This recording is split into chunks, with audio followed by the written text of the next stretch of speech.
have to have some leverage of competency. The sad part is I have no swag, dog. Getting ready to get into another breakdown. Xavier Weaver, number 10, Colorado, 6 feet tall, 180 pounds, and a boy can fly. Estimated 4'4", 4'5". Watch this film. He's a lot faster than 4'5". Led his team with 68 receptions, 900 yards. Made second team All-American with the Athletic Conference at USF. Two-time team leader in receptions and yards 2021 and 2022. Transferred and went to play with Coach Prime. Had the opportunity to talk to Coach Prime as well and asking Coach Prime about Weaver. He said, man, he's a dog. He really is a dog. He missed 1,000 yards. He had an injury, got surgery. He's getting back, lost a lot of weight because of the surgery. And so he's getting his strength back. And obviously, when we talk about Colorado, you know Colorado started off hot. Mm-hmm. TCU mollywopped them. Nebraska ran through them. Colorado State made it very interesting. That was his best 3 games. Statistically or grading-wise, his worst games. Arizona State and Washington State. We can throw Oregon in that game as well. But, you know, that's just how it goes in a transition. Drops 4 only last year. However, 16 total. 34 first downs and total 116. We already know that he's a speed merchant. He can run flat out. With Colorado and watching him play, I don't think he always got the opportunity because of the offensive line play. Right. That he always got the opportunity to display how good his quarterback is and how good a wide receiver he is. But he is definitely a guy that if you get going, if you allow him to get into your cushion or to get out leverage, as they say, against any corner when you're a pretty darn good football player and wide receiver. If we are even, we are leaving. Mm-hmm. And he is that guy, if he gets on your heels and you and him are running neck to neck, arm to arm, stride for stride, he will speed up and you can't do anything about it. No, sure can't. This is someone who's not even on PFF's draft board, their big board right now, which is a couple hundred players deep. How under the radar is he when you're talking to scouts? Is he on under the public's radar, but very much on scouts' radar? Under the radar is for the fans. Sure. And, you know, by our breakdowns, which I giggle now, every guy that we break down, someone says, oh, man, he's under the radar. No, he's not. Marvin Harrison Jr., under the radar, yeah. He's not under the radar. He may not be getting a lot of accolades, but he's on everyone's docket to look at, to pay attention to, and to watch the film. A lot of scouts already have their draft evaluations at least 75% done championship weekend in the NFL. Sure. Prior to the Super Bowl, all teams and their scouts have that information in. Now, it may not be completed, but the meat and potatoes, it's getting done. Yeah, and then it's done. Combine season, pro day, that's filling in the cracks of what you don't know from watching film. Yep. Yeah, this is a guy, he was top 20 in the nation in receiving heading into early November, and then, like you said, he gets injured. Things fell apart for Colorado as a team, so that's where I think, especially in a class that's projected to be so good, a guy like this, from the fan side of things, can slide down a little and not be at the forefront. But like you said, when Colorado was the talk of the town, that those first 2 months of the season, he was explosive in every game I watched. He was one of the fastest people, and this is a team with Travis Hunter, and he was lapping him. Yeah, lapping him by several laps. Right. Like Travis was on one, he was already on his third, heading into the fourth lap. Yeah. Yeah. He can really play. They do a really good job of getting him the film that we have, getting him the ball in space. I do believe he's going to add some special teams value where somebody's going to say, hey, we love his speed, so we got to keep him on the field. We got to get him on the field somehow, some way. Punt return, kickoff return. You can't catch punts, don't worry about it. We'll put you off on kickoff. If you can't kickoff return, you can't catch kickoff returns, hey, we'll work on punts. But wherever they want his speed, Weaver's speed, that's where they're going to put him. He needs to fill in his frame a little bit. He's a little bit thin. Yeah, so 169, which is well, that's part there. of that is because of his injury. For sure. He lost some weight. So he's gonna get back up there, and he knows that. His team knows it. His coach, the coaching staff, whoever gets him, the scouts, they know it as well. Yeah. Yeah, and he's got his pro day April 3rd. I'm sure he'll be stepping on that scale with a couple rocks in his pockets, making sure that tips in his favor a little bit. Yeah, but you are what you are, and yeah, everybody 1,000%. knows that, and so they take it. I would say a comp for me kind of reminds me of Robbie Anderson. Okay. Speed wise, where he can run, just flat out run. Robbie can run too. Oh yeah. I think sometimes with guys this fast, they kind of just say, hey, do you. Go. Yeah. And so sometimes he can be put in a box that says he can't run this route, he can't run that route. Now, I made that statement earlier with Troy Franklin, but I'm making that statement also about Troy, where I think this kid is a little bit different, is because Troy actually has shown that at his pro day. There are routes that Troy just didn't run. And I'll be interested to see now that these pro days are going, what routes do some of these guys who are deemed fast guys, what routes do they run and what routes do they avoid running? And that does happen. Just like some quarterbacks on their pro day, there's some theatrics to it that emphasizes certain things, and then they try to shy away from those other things that may, right? It's just like, hey, I'm here, nothing's wrong. Let me check off the box. I did it. Let me stay wherever you guys have me slotted. Yeah, let me not slide down. So speaking of fast guys, like you're saying, last year the draft had a fast guy with a limited route tree in Jalen Hyatt. What was the biggest difference between Colorado's offense for Weaver that either Hyatt wasn't doing, or were they very similar in terms of what they were asked to do? Well, that's a good comparison because some people do compare these two guys. Okay. Jalen Hyatt never really had much film versus press coverage. Jalen Hyatt was constantly in motion, off the ball, put in situations at Tennessee that made sure that he rarely had a contested catch. Mm-hmm. Had to be jammed at the line of scrimmage. And then he moves on to the Giants he's picked up. And how is he playing? In the slot, on the move, not having to deal with hand-to-hand combat. I think this kid's different because he lines up everywhere, right? Lines up out wide. Where Hyatt, I got to go back and look at Hyatt.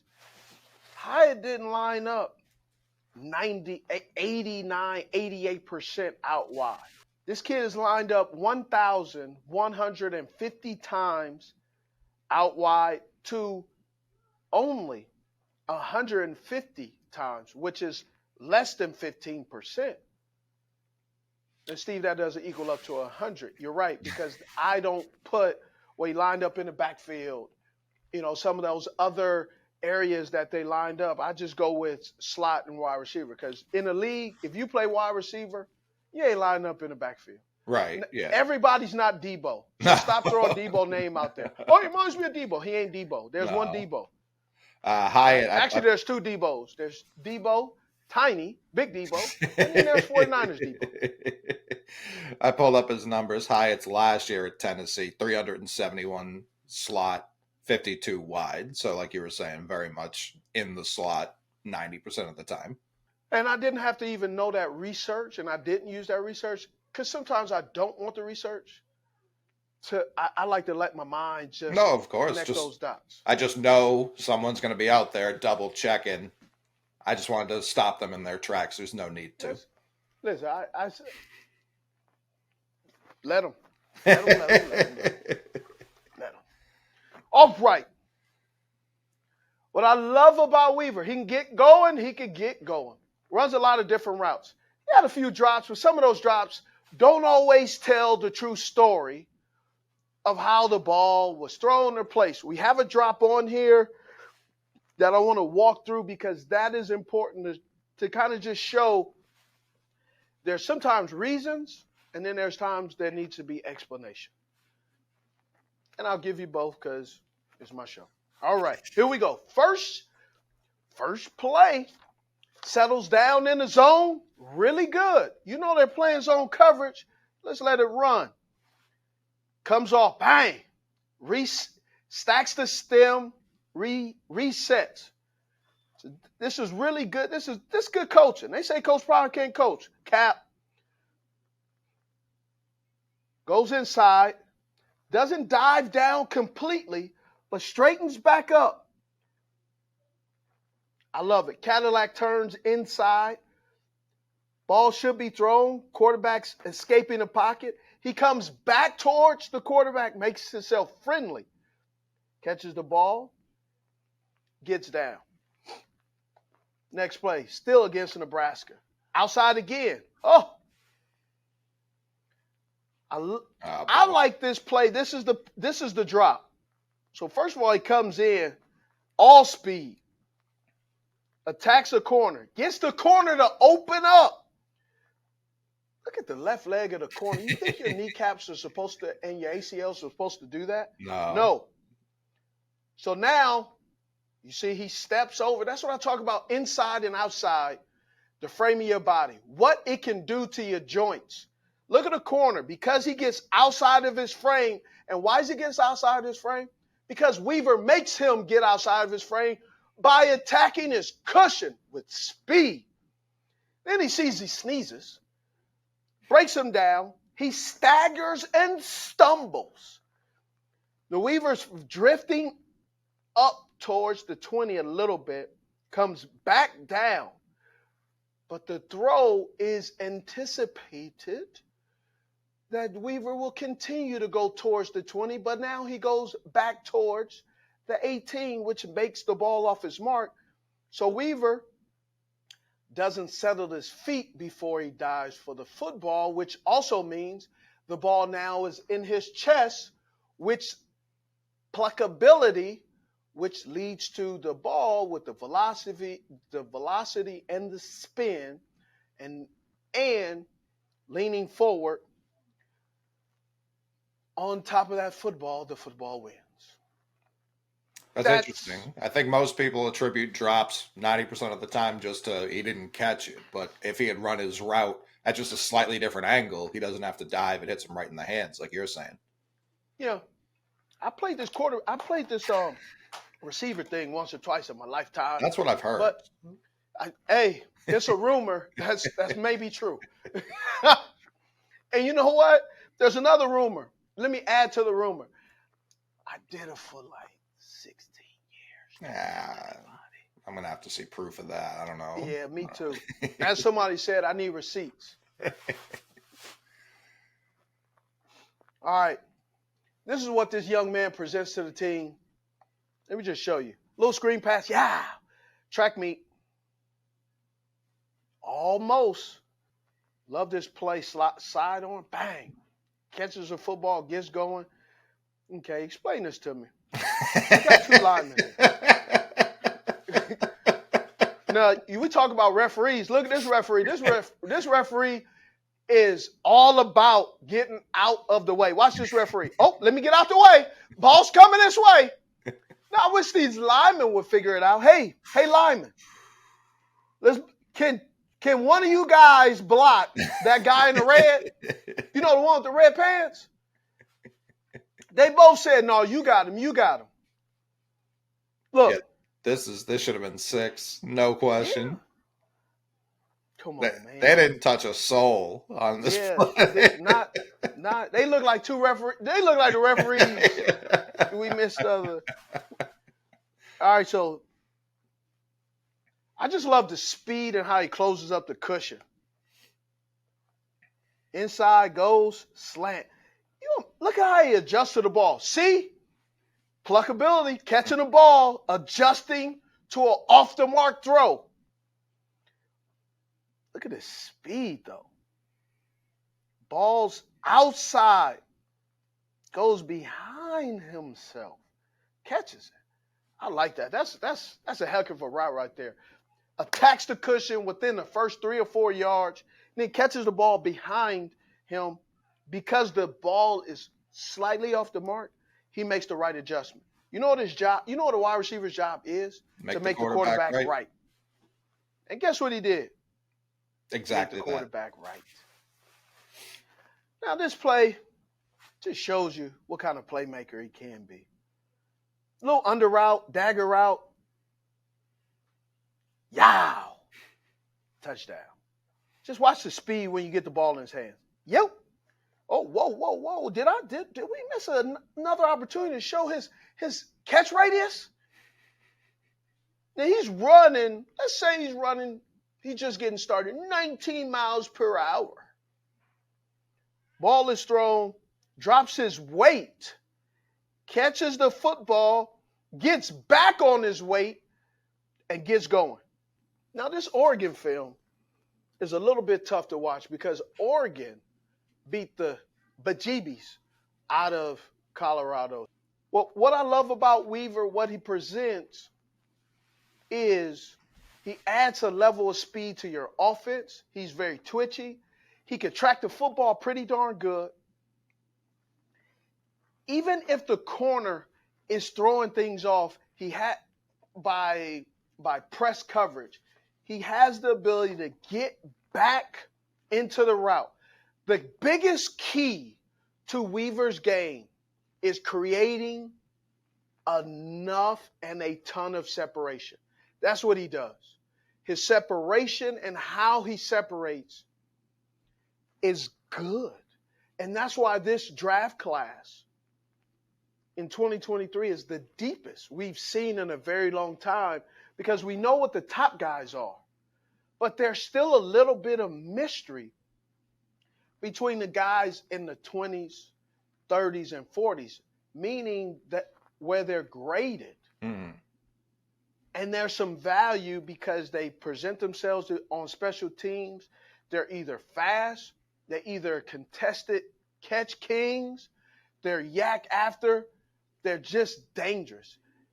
And it's worth putting a higher draft pick on because you'll rather draft maybe a couple of spots earlier because he fits what we need in our offense. Every team needs speed, every single team. But they also need speed and a good clutch catcher. You see how big of an advantage it was. I know the Dolphins fell apart come playoff time. But to get to the playoffs on a week-to-week basis, you have to be winning football games, and you see how much they use speed as an advantage. Even the Lions. The Lions went out, they identified, let's get speed, and they should have won that 49ers game. They had a big lead. They ultimately blew it, but they attacked them with speed early and often to build that big lead. Yeah, they did. Well, Just show you this last play right here with Weaver. In the slot, the few times.